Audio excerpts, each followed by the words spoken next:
I took advantage of the scorching summer day to seek solace in the cool embrace of a nearby lake. The sparkling water beckoned to me, inviting me to escape the heat and embrace its refreshing depths. Little did I know that this day would take a chilling turn that I would never forget. I waded into the water, relishing the relief as it enveloped my body. The sun beat down relentlessly, causing waves of heat to radiate from the shore. While I swam, I propelled myself forward, the rhythmic motion soothing my senses and washing away the cares of the outside world. As I swam deeper into the lake, a sense of tranquility washed over me. The sounds of the bustling beach had faded away, replaced by the gentle lapping of the water against my skin. I was alone for the most part, lost in the serenity of the moment, unaware of what soon awaited me. In the midst of my swim, a flash of movement caught my eye. My eyes widened as a pale, fleshy mass drifted closer. A detached human hand, its fingers splayed out grotesquely. Panic seized my heart, jolting me out of my peaceful reverie. The shock of the sight gave way to a mix of horror and disbelief. Questions raced through my mind, the most pressing one being, how did this grisly appendage end up in a lake? A sudden dread settled over me as I realized that this place, once a sanctuary of tranquility, was now tainted. Fear coursed through my veins, urging me to swim back to shore and alert the authorities. My strokes became hurried and my heart pounded in my chest as I fought against the water's resistance. Each second felt like an eternity, the weight of the discovery propelling me forward. Finally, my trembling limbs carried me to the safety of the shore. Gasping for breath, I stumbled onto the sand, my mind racing with the grim possibilities that lay ahead. The sight of the detached hand had shattered the illusion of a carefree summer day, leaving me with unease. With shaking hands, I fumbled for my phone and dialed the emergency services. My voice quivered as I recounted my discovery, the details etched into my memory. The operator assured me that help was on the way, urging me to stay put until authorities arrived. Time seemed to go on forever as I waited for them to show up. The weight of what had happened bore down upon me, the reality sinking in that the serene beauty of the lake had concealed a sinister truth. They eventually arrived, their expressions grave as they listened to my account. Forensic experts were called in and an investigation began. Days turned into weeks as the search for answers unfolded. Rumors circulated, speculations ran rampant, but the truth remained elusive. Since then, the incident has left an indelible mark on me, forever altering my perception of the world. Seeing a body part float up like that, it's just something that you don't forget. About a week later, as the investigation carried on, the rest of the body to that missing hand was found. The culprit that committed the crime is still out in the open. I can only pray now that he finds justice and that I don't end up like that other victim in the lake.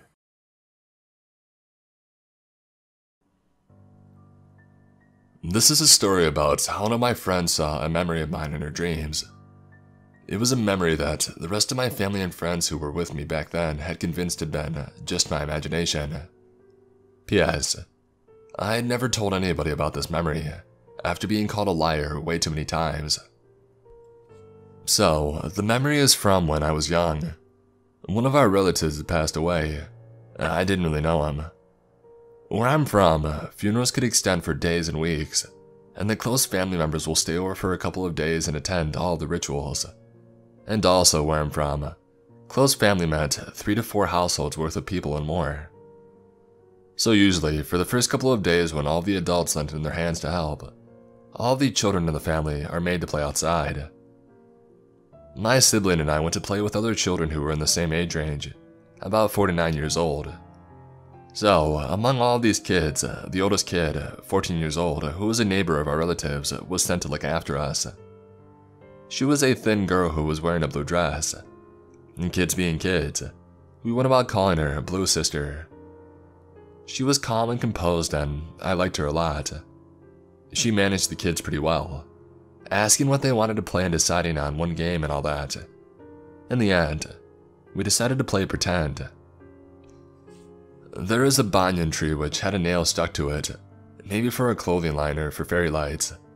Again, where I'm from, there is a belief that ghosts and troubled souls can be trapped and stuck to trees with the help of a nail and black magic. There was also this popular story of the ghost of a lady who jumped after her child who had slipped into a well because nobody else was willing to help her. That was the children's version anyway. The adult version is that she was raped and murdered, and then became a ghost who would lure men and kill them. In the end, some priest bonded her to a tree with a nail. The common game that kids play is that some idiot takes off the nail from the tree and releases the ghost until a priest can do the whole ritual again. We were playing that and having fun. I was starting to like that girl more and more. She seemed much more nicer than my siblings and my cousins. And then at the evening, my family called my siblings and I to go back to our house because our house was considerably closer than those of the families who were staying over. So, the next day rolls in and we went out to their house again. As soon as I reach, I go about searching for this girl. And to my utter surprise, nobody knows who I'm talking about. Not even my siblings who played with me and with her. None of the kids remember her. In fact, when I was insisting about playing with her, all the kids started calling me a liar, and my siblings joined in too. This made me more resilient and determined to find her, so I turned to the adults. I was looking like an idiot asking everybody around for a blue sister in the middle of a funeral. Finally, one auntie took pity on me and took me around this close-knit neighborhood, introducing me to all families around there with daughters. But to my dismay, there was no girl who was even close in age to the sister I was describing. They were all either too small or were too old, married or going to college.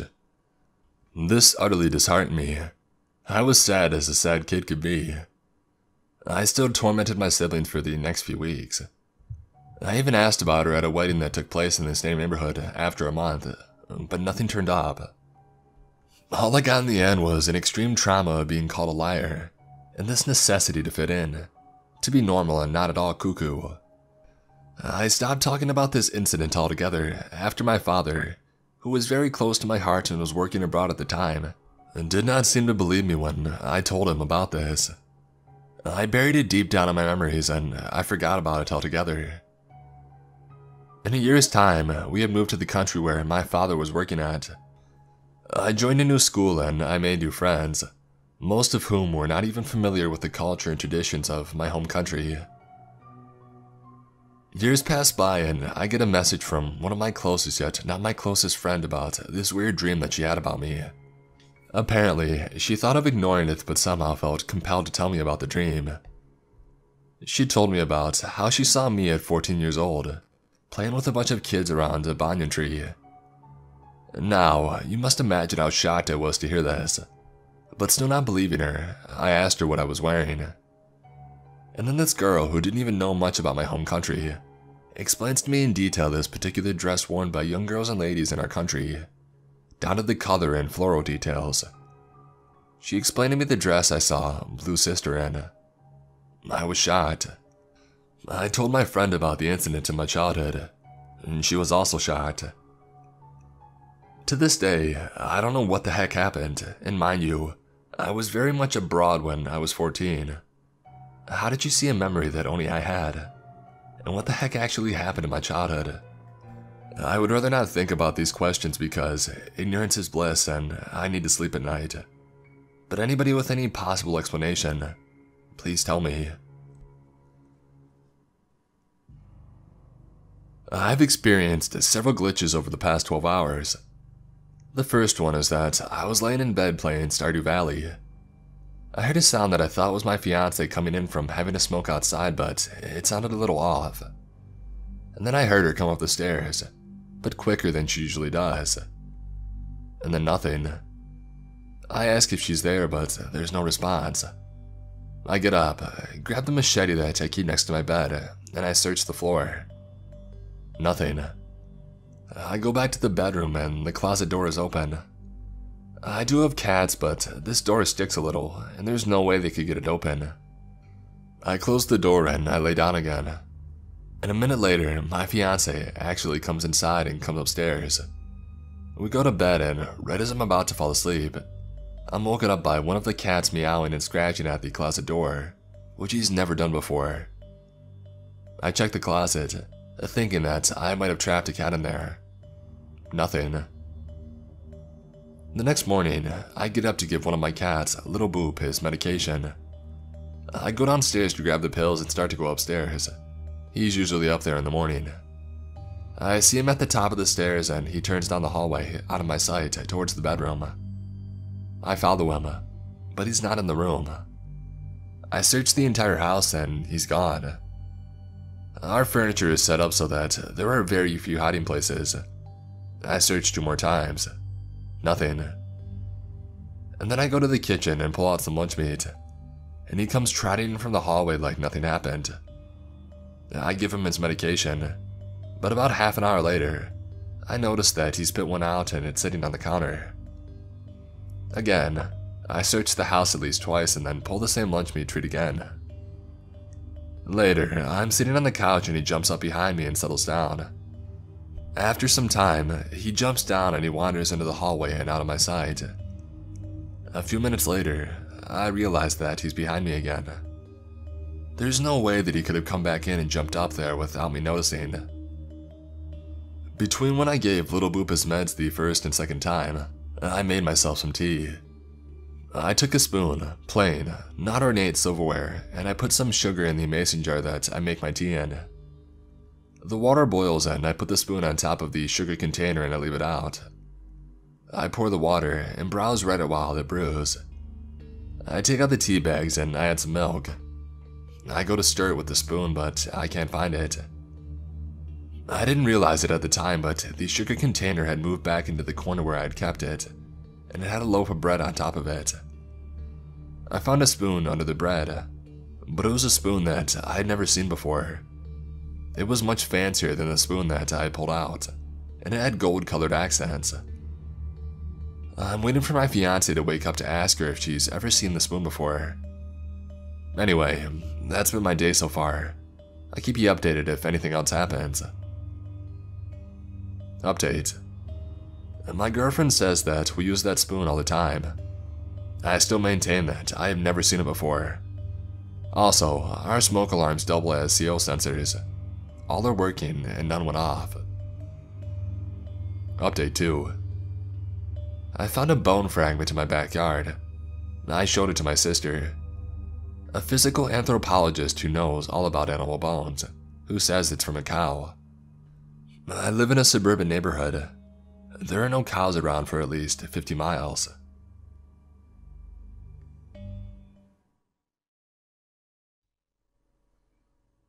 My husband and I live not too far from a state park that we've been going to lately for walks in the afternoon. Yesterday was a really awesome day. The weather was perfect and we felt great about getting our walk in. We're trying to lose some weight. The park is pretty spread out, so by the time we get halfway through, we're pretty far from our vehicle. We're laughing and having a good time when a car pulls alongside us and just stares at the stroller that I'm pushing with my newborn son inside. My husband and I think it's super creepy and move along quickly, and the car makes leave. We get across this bridge to another parking lot to discover the same car is parked by the trail that we were taking. When we get somewhat close, 2 guys with little dogs get out and go in separate directions, and one sits in the driver's seat with the car running. We don't like this, but also know that we tend to be pretty paranoid. My husband is 6'5" and huge. Who would willingly mess with him? The car stays put, much to our relief, and we make it to the end in about an hour. All is fine and dandy until we come back through and find the same car. It's a different parking lot. The 2 guys are out again walking their tiny dogs. These guys are about late 40s to early 50s, look pretty rough and are staring directly at us. They jump in their car and they head our way. And by this time, we're super paranoid. I grab my husband and we sit at a conveniently placed picnic table that is right off the road to wait them out. They just sit there at the stop sign facing us for about 2 minutes, until another car comes and forces them to move. Those 2 minutes felt like hours. We book it out of there with a death grip on the stroller. We get back over the bridge and guess who was sitting there? Yep, the same guys. We keep walking like we didn't notice, and my husband gets the license plate number, the make and the model of the car. And my husband has had enough now. We make it to the store restaurant that is halfway through the park and go inside and call the police. I sit out front because my son is all fussy and I don't want him bothering anyone. My husband was only gone for a moment to grab an employee, maybe a minute, and I was in clear view. The people wouldn't even have had time to get to us. Anyway, cell reception is pretty much non-existent there. So my husband goes back inside and 2 of the employees, they were really nice, came out to sit with me. The creepers, all 3 this time, got out with their dogs and started walking around while keeping their distance, but still within eyeshot of me. The sheriff says to wait there, so we sit out front with one of the employees, watching the creepers watch us. I think they got nervous with everyone around, so they drove across the road to another building there. They parked to where their car was facing directly at us. After about 30 minutes or so, the sheriff pulls in and they zoom out there as fast as they can. One of the employees comes out to talk to the sheriff and say that he was watching the car from inside the store, and one of the guys was standing behind their car watching us the whole time. We just couldn't see him from where we were. The sheriff takes off looking for them, but I doubt he found them because that place is amazing. They went out the back way. In a way, I'm happy this happened to us instead of someone less paranoid. I have family members that take their kids up there all the time. I highly doubt that they would even notice someone following them. This whole ordeal lasted around 2 to 2.5 hours. I was so relieved to get my baby boy home. Things could have gone an entirely different way today. What started out as a simple walk on a nice day turned into a stalking and could have ended so badly. My husband and I thank the sheriff and the store's employees profusely. I hate to think about what could have happened had they not been there or been so kind. The world is a crazy place. Be safe out there and keep your children, family, and friends close.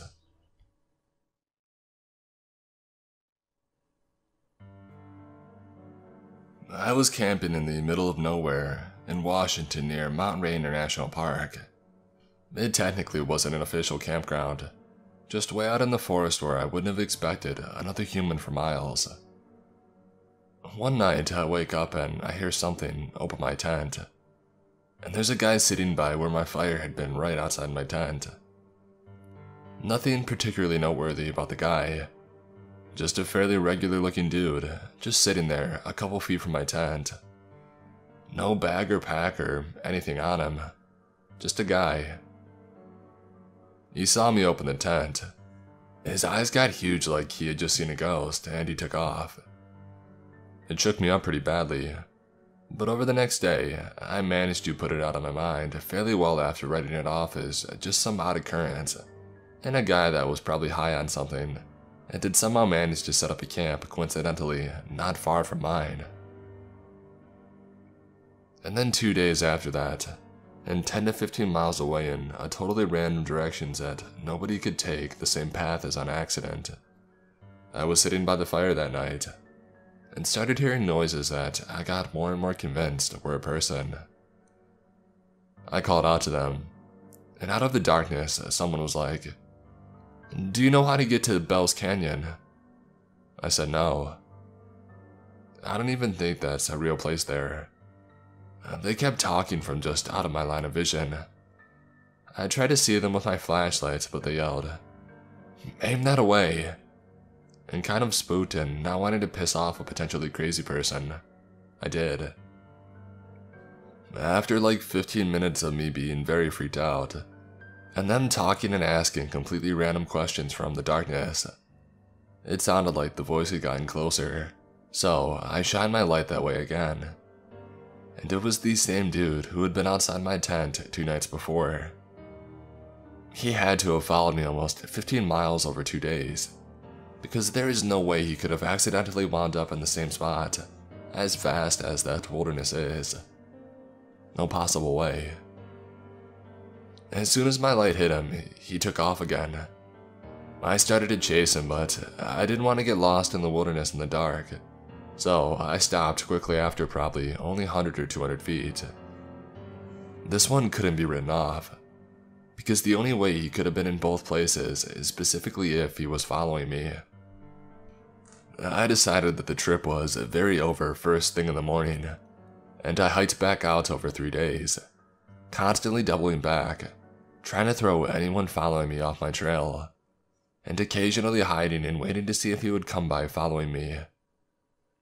I really can't describe how terrifying it was to feel like I was being hunted through the woods, and to actually have to brainstorm on things that I could do to best avoid potentially being murdered.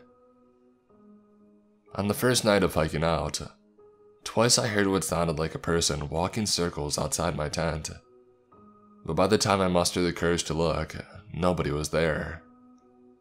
On the second night, I heard what I thought was an animal making noises, at first in the distance, but slowly decided it sounded more like a human making animal calls. It could have actually been an animal, but I didn't actually see the guy again. It really sounded like a person making howling noises. I literally almost cried when I finally got back to my car. The relief was so strong. To this day, it's probably the most terrifying experience I've ever had. I have no idea who the guy was or what his intentions were, and no way of getting an explanation, but I really can't articulate just what a terrifying few days it was.